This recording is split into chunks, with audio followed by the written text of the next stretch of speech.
Hi, today we're sprucing up our instant noodles by adding satay beef just like how they serve it at Hong Kong style cafes.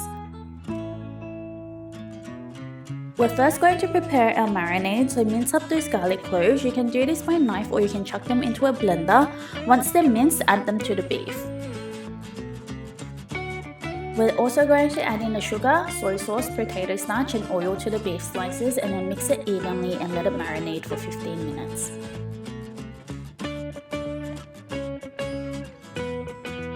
Then in a small bowl, add in the satay sauce, peanut butter and milk or water and then mix it until it's combined. Then go ahead and cook those instant noodles. Make sure that you put the noodles into a pot of boiling water, otherwise your noodles are going to get soggy.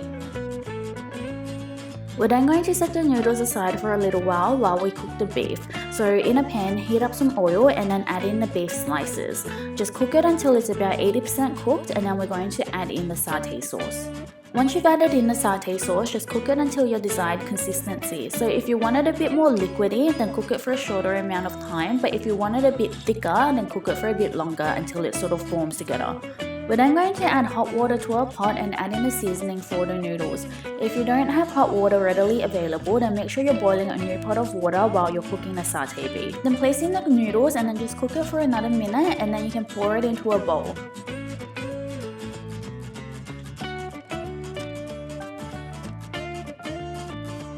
You can then place the satay beef on top of the noodles and also add some spring onions if you like. You can also add in an egg, but other than that, that's basically it.